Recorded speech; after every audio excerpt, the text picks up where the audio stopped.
ٹھاٹھے مارتے سمندر کے لہروں میں گرا ایک چھوٹا سا جزیرہ،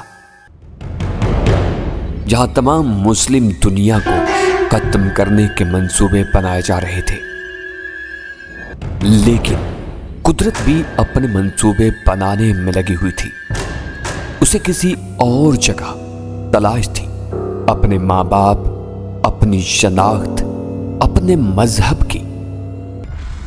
اس نے آنکھ کھولی تو وہ بھیڑیوں کے غول میں پھنسا ہوا تھا جو اسے کچا چبا جانا چاہتے تھے۔ لیکن قدرت اسے ایک اہم مقصد کے لیے چن چکی تھی، محبت، نفرت، سنسنی سے بھرپور لہو رنگ داستان۔ محافظ۔ میں نے آہستگی سے سانس خارج کر کے دوبارہ سانس بھری اور اسے روک لیا۔ میں اپنی ساری توجہ اپنے ذہن کو قابو میں رکھنے پر مرکوز کر رہا تھا اور بتدریج میری حالت اعتدال پر آتی جا رہی تھی۔ مجھے اس انجیکشن کے بارے میں کچھ خاص معلوم نہیں تھا، سوائے اس کے کہ وہ میرے جذبات میں ابال لا رہا تھا، لیکن اسے ناکام بنا کر مجھے خود پر فخر محسوس ہوا تھا۔ شاید کوئی اور شخص اندر سے ابھرنے والی حیوانی طلب کو اس طرح سرد نہیں کر سکتا تھا۔ اپنی کوشش میں ناکامی کے بعد ڈاکٹر مونا کھٹیا پن پر اتر آئی تھی۔ اس نے پاس ٹرے میں رکھی کینچی اٹھا لی تھی اور اس کے نوک سے مجھے اذیت دے رہی تھی، لیکن وہ نہیں جانتی تھی کہ سانس کی جو مشق میں کر رہا تھا وہ خنجر کھونپنے کی تکلیف پر بھی قابو پا لیتی تھی۔ مجھے اس کے فعل سے ذرا برابر تکلیف نہیں ہو رہی تھی۔ مجھے بددستور بے حس و حرکت دیکھ کر وہ بالکل بے قابو ہو گئی تھی اور شاید کینچی میرے سینے میں اتار دیتی، لیکن اس سے پہلے اس کا شوہر معروف قریشی کمرے میں آ گیا۔ اس نے مونا کا ہاتھ تھام لیا تھا۔ بیکار ہے، اس پر اثر نہیں ہو رہا ہے۔ پاگل ہوئے ہو؟ میں نے کینچی سے اسے گود کر رکھ دیا ہے اور تم کہہ رہے ہو کہ اس پر اثر نہیں ہو رہا ہے؟ تم نہیں سمجھو گی، چلو کپڑے پہنو، اس نے آرام سے اپنی بیوی سے کہا۔ میرے پاس اس کی بے غیرتی پر غور کرنے کا موقع نہیں تھا، کیونکہ میں محسوس کر رہا تھا کہ انجیکشن کی دوا بدستور میری رگوں میں ہلچل مچانے کی کوشش کر رہی تھی۔ مونا اپنے کپڑے لے کر کمرے سے چلی گئی اور معروف قریشی میرے پاس آیا۔ اس نے ستائشی نظروں سے مجھے دیکھا۔ تم ایک حیرت انگیز نوجوان ہو، میں نے کسی کو مونا کے وار سے یوں بچتے نہیں دیکھا۔ میں نے آہستگی سے سانس چھوڑی اور خشک لہجے میں کہا، اگر تم میرے جسم پر کوئی کپڑا ڈال دو تو تمہاری مہربانی ہوگی۔ اس نے پاس اسٹینڈ پر لٹکا تولیہ میرے جسم پر ڈال دیا۔ اتنا تو میں سمجھ چکا تھا کہ ان میاں بیوی کو گالیاں دینا، برا بھلا کہنا بیکار تھا۔ وہ عامی اخلاق اور معاشرتی انداز کے قائل نہیں تھے۔ ان کے اپنے معیار تھے، ایسے معیار جس میں ایک شوہر اپنی بیوی کو ایک نوجوان سے نگفتہ با حالت میں لپٹے دیکھ کر نارمل رہتا ہے اور بیوی سے اس کے مقاصد میں ناکامی پر افسوس بھی کرتا ہے۔ لہٰذا اسے لعنت ملامت کرنے کا کوئی فائدہ نہیں تھا۔ اس مرد ناداں پر کلام نازک بے اثر تھا، لہٰذا میں نے اس سے سیدھے الفاظ میں مقصد دریافت کر لیا۔ تو اسے مہربانی یہ کرو کہ مجھے ساری کارروائی کا مقصد بتا دو۔ اس نے حیرت سے مجھے دیکھا۔ تم ابھی تک سمجھے نہیں؟ مونا نے کہا تھا کہ وہ تم سے جسمانی تعلق نہیں قائم کرے گی۔ میں نے گہری سانس لی۔ کاش میرے ہاتھ آزاد ہوتے تو میں اپنے سر کے بال نوچ سکتا۔ پھر اس حیوانی حرکت کا کیا مطلب تھا؟ کیا تمہاری بیوی کسی منفرد مرض میں مبتلا ہے اور اپنی حیوانی تسکین کے لیے یہ حرکت کر رہی تھی؟ اس نے نفی میں سر ہلایا۔ افسوس کہ تم ہمیں اتنا گرا ہوا سمجھتے ہو۔ میں تمہیں اس سے بھی زیادہ گرا ہوا سمجھنے کے لیے تیار ہوں، میں نے پورے خلوص سے کہا، بشرطے کہ تم اس کی وجہ بیان کر دو۔ ہمیں تمہارا سیرسن چاہیے۔ سیرسن سمجھتے ہو نا؟ اس نے عام سے لہجے میں کہا۔ میں دنگ رہ گیا تھا۔ ہاں لیکن کیوں؟ وہ کرسی میرے پاس کھسکا لایا۔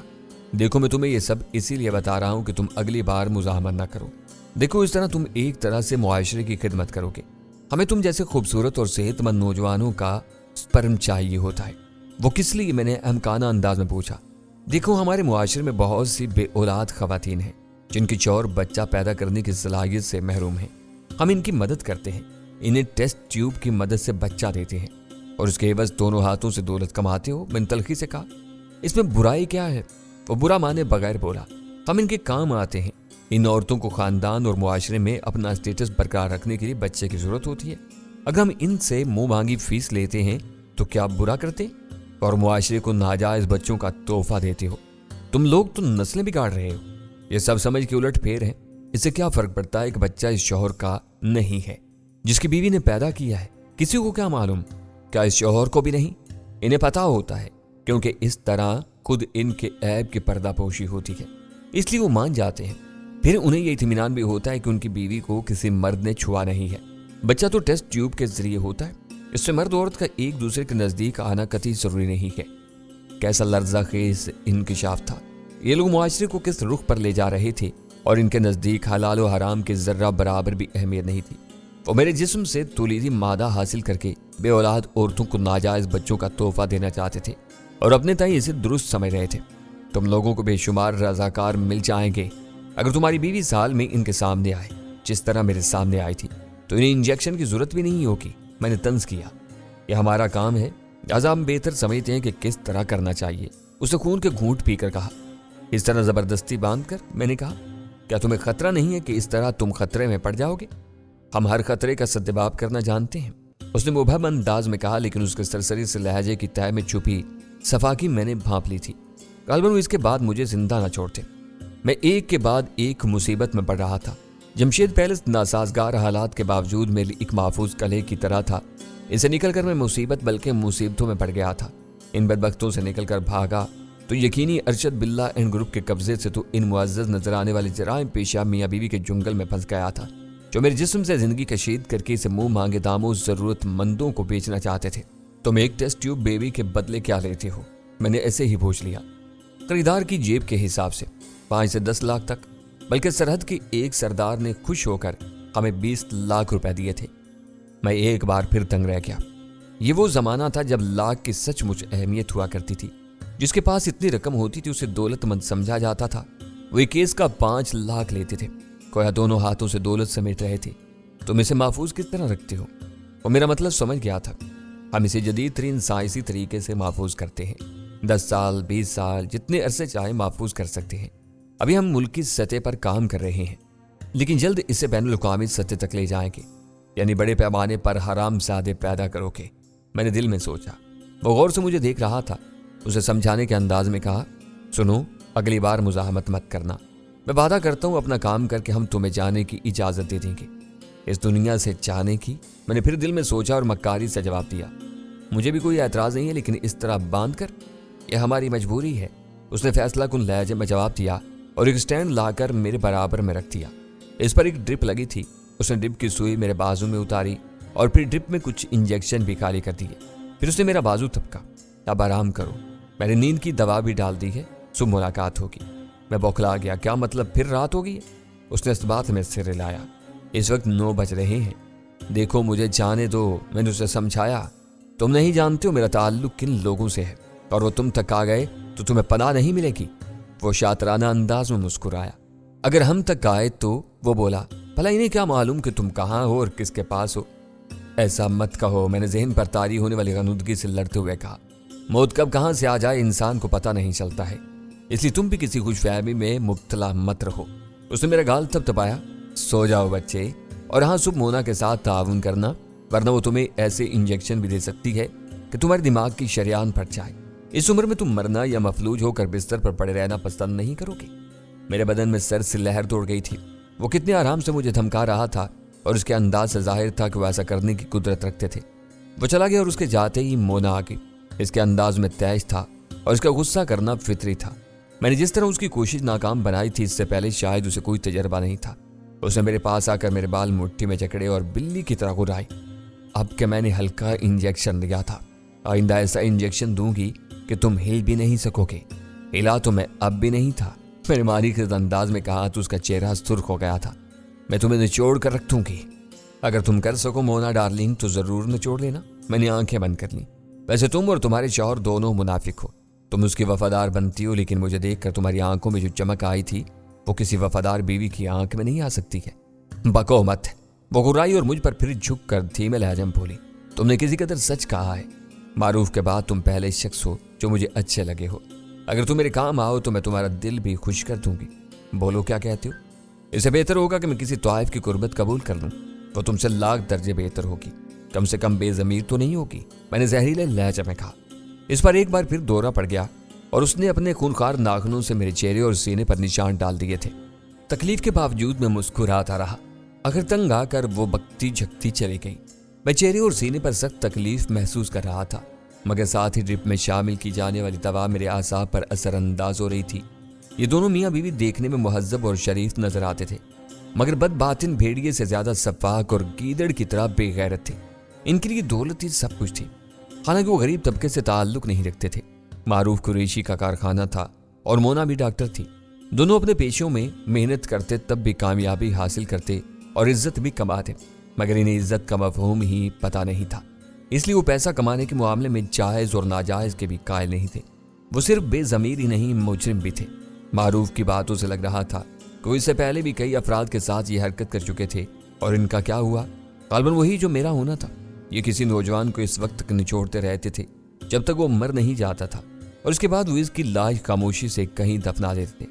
अपने जराइम को राज में रखने के लिए ऐसा करना जरूरी था, और जब मैं भी बेकार हो जाता तो मेरे साथ भी ऐसा ही सलूक करते। तारीकी में डूबते जहन के साथ मैंने फैसला किया था कि मैं इन्हें ऐसा करने नहीं दूंगा, इन्हें इनके मकसद में नाकाम बना दूंगा। मैंने जानगिरी को गौर से देखा और दिल में सोचा, मैं इसे नाकाम बना दूंगा। इसके पास जो रिमोट नुमा शय थी, शायद वही इस बेल्ट की निगरान थी। जैसे ही मैं इसके सिग्नल की हद से बाहर जाता, बारूदी बेल्ट का सर्किट इसे उड़ा देता। उसने वाकई बड़ा पक्का बंदोबस्त किया था। फरार की बजाय मुझे ये फिक्र रहती कि मैं इससे दूर न चला जाऊं। मेरी हालत देखकर जानगिरी मुस्कुरा दिया था। फिक्र मत करो, ये बिल्कुल महफूज है। बेशक इसे ज़रब भी लगे तब भी ये ब्लास्ट नहीं करेगी। हाँ, तुमने 200 फुट की हद से 1 इंच भी बाहर कदम रखा तो पछताने की मोहलत भी नहीं मिलेगी। मैं मोहलत चाहता भी नहीं हूँ, मैंने जल्दी से कहा। बराह करम मुझे किसी मुहिम पर ले जाने के बजाय यहीं छोड़ जाओ, मैं आराम से सोकर वक्त गुजार लूँगा। नहीं मेरे बच्चे, तुम्हारा इस मुहिम में शरीक होना बेहद ज़रूरी है, वो शरीर लहजे में बोला। कौंसल के सामने कारकर्दगी दिखाकर तुम ही अपने लिए रियायत हासिल कर सकते हो। अच्छा, कम से कम ये तो बता दो कि मुहिम क्या है, ताकि मैं ज़हनी तौर पर खुद को तैयार रखूं। जानगिरी के इशारे पर गार्ड वापस चले गए थे। उसने मुझे अपने सामने कुर्सी पर बैठने का इशारा किया। सामने मेज़ पर एक नक्शा रखा था। यह अफ्रीका के जनूब मशरकी ममालिक का नक्शा था। इस नक्शे पर एक जगह उंगली रखी। यह मुल्क आजकल हमारे मफादात के खिलाफ काम कर रहा है।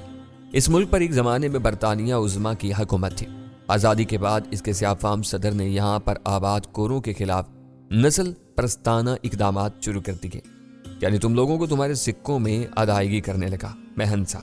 इसने अंग्रेज आबादकारों से ज़मीनें छीन कर सियाफामों में बांटना शुरू की, और जब सफ़ेद फामों ने इस पर एहतजाज किया तो इन पर अपनी खुफिया फोर्स से हमला कर दिया।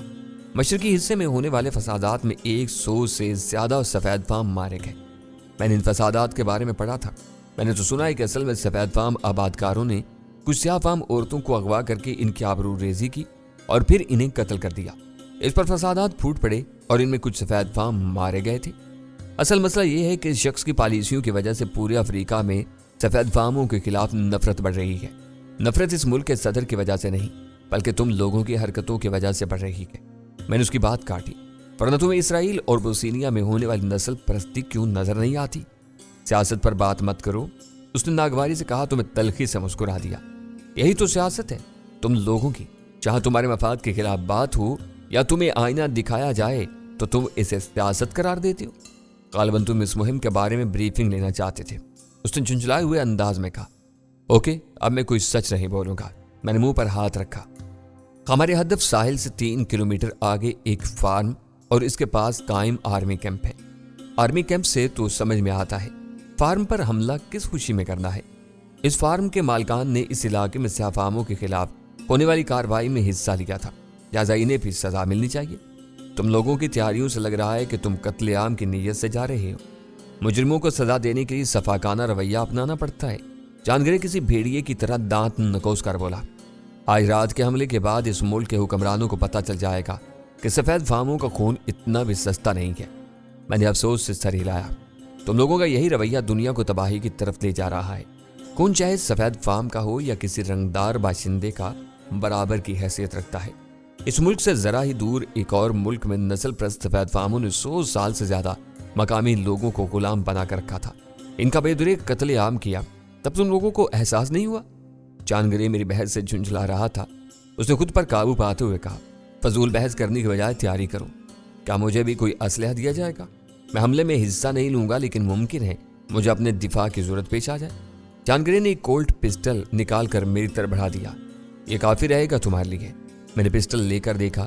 यह मैगजीन से लोड था। 38 का यह पिस्टल कारकर्दगी में बेमिसाल था। जानगिरी ने इसके 4 इजाफी मैगजीन भी मेरे हवाले किए। मैंने हैरत से उसे देखा। क्या तुम्हें खतरा नहीं है कि मैं सबसे पहले तुम्हारी खोपड़ी में सुराख करूंगा?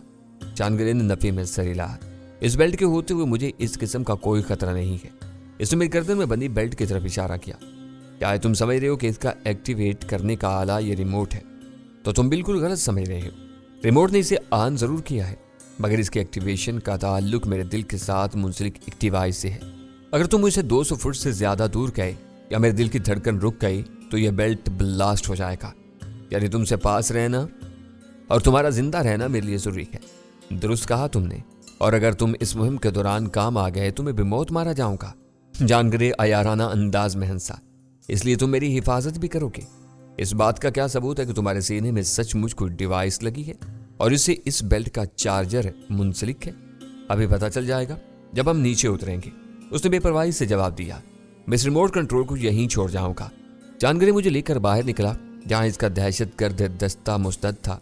मुझे नहीं मालूम था कि बोट किस जगह लंगर अंदाज थी। आसमान पर तैरते बादल थे और चारों तरफ मुकम्मल तारीकी थी। बोट्स की लाइट्स भी बंद कर दी गई थी। अर्शे पर हल्के नीले रंग के बल्ब चल रहे थे जिनकी रोशनी महदूद थी। फौजियों के पास जदीद अक़साम का असलहा था। इनमें स्नाइपर्स राइफलें और खुदकार साख्ता राइफलों के अलावा दस्ते बम और पोर्टेबल रॉकेट लॉन्चर थे। इसके अलावा खामोशी से हमला करने के लिए एरो शूटर्स थे जो बेआवाज तीर फेंकते थे। मुसल्लह कातलों का ये दस्ता खून बहाने के लिए कितना बेताब था, इसका इनके चेहरे के हैवानी तासरात से बाखूबी अंदाजा हो रहा था। दोस्तों, जानगरे ने गूंजती आवाज में कहा, आज हमें अपने चंद बेगुनाह हम नस्ल अफराद का इंतकाम लेना है। जो सामने आए उसे बेदुरेक कत्ल कर दो। दुश्मनों को ऐसा सबक दो कि वो हमारे खिलाफ कार्रवाई करने से पहले 1000 बार सोचें।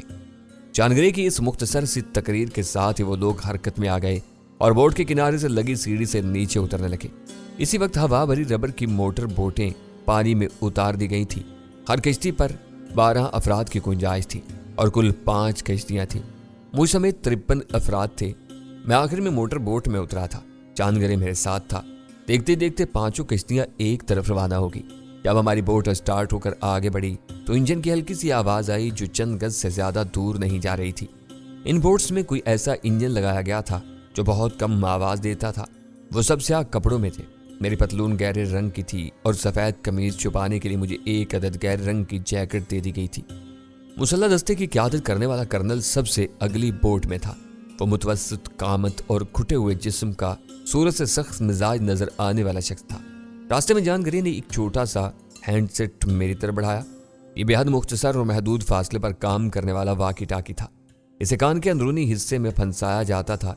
इसकी साख्त ऐसी थी कि जब तक इसे निकाला न जाता यह खुद नहीं निकल सकता था। इसे एक नलकी निकल कर निस्फ रुखसार तक आ रही थी। जानगरी ने मुझे इसका फंक्शन समझाया। इसके कान वाले हिस्से पर हाथ रखोगे तो इसका माइक काम करने लगेगा। तुम जो बोलोगे वो सबको सुनाई देगा। ज्यादा दबाव देने की जरूरत नहीं है, सिर्फ उंगली रखने से भी ये काम करेगा। मुझे इसका फंक्शन आता है। इसके चुप होने पर मैंने इत्मीनान से जवाब दिया और इसे अपने कान में फिट कर लिया। इस वक्त कर्नल और पिछले बोर्ड्स के कमांडोज के दरमियान मीटिंग चल रही थी और विनय हमले के बारे में ब्रीफिंग दे रहा था, या ये कहना चाहिए कि अपना प्लान बता रहा था, जिसका मरकजी नुक्ता ये था कि सामने आने वाले हर सियाफाम को मौत के घाट उतार दिया जाए, चाहे वो आम सिविलियन हो या फौजी। ऑपरेशन का कुल वक्त 1 घंटा था और इस दौरान में सबको बहर सूरत बोट्स तक वापस आ जाना था। जानगरे ने दूसरी चीज जो मुझे दी वो एक खड़ी के अंदाज का कुतुब नुमा था। ये रास्ता दिखाने के लिए है, लेकिन तुम्हारी खैरियत इसी में है कि हमसे और खास तौर से मुझसे ना बिछड़ो। मुझे भी मरने का शौक नहीं है, मैंने हंस कर कहा। बज़ाहिर मैं फिक्रमंद था, लेकिन दर हकीकत मुझे इनके अज़ाइम पर सख्त तशवीश थी। ये न जाने कहाँ कत्ले आम की मुहिम पर जा रहे थे, और जाहिर है आप किसी के घर हमला करने जाओ तो वह हाथ पर हाथ रख के तो बैठे नहीं रहता। अपनी जान बचाने के लिए कुछ न कुछ हाथ पैर तो मारेगा। फौजी कैंप पर हमले का मतलब था कि भरपूर मुज़ाहमत के लिए तैयार रहना चाहिए। यह भी मुमकिन था कि हमें लेने के देने पड़ जाते, मगर रात की तारीकी में शबकून मारने वाले इन बुज़दिलों से मुझे ये उम्मीद नहीं थी कि इन्होंने कोई ऐसा मंसूबा बनाया होता जिसमें फौरन इनकी जान को खतरा होगा। ये हर पहलू पर गौर करके ही चाह रहे थे। इनके साथ होने और इनकी सलामती, खास तौर से जानगरे से अपनी सलामती मशरूत होने के बावजूद मैं शिद्दत से ख्वाहा था कि इनकी मुहिम नाकाम हो और वो मार खाकर वापस आए। तुम्हें यकीन है कि ये मुहिम कामयाब होगी? मैं धीमी आवाज में जानगरे से पूछा। मेरा मतलब है तुम सिर्फ 50 मुसल्लह अफराद लेकर हमला करने जा रहे हो, वो भी एक फौजी कैंप पर? तुम फिक्र मत करो, हमारे आदमी बाहिफाजत वापस आएंगे, हमला नाकाम नहीं होगा, उसने जवाब दिया। मैंने कुछ कहना चाहा तो उसने इशारे से मना कर दिया। اب خاموش رہو، ہم ساحل پر پہنچنے والے ہیں، وہاں بلا ضرورت آواز مت نکالنا۔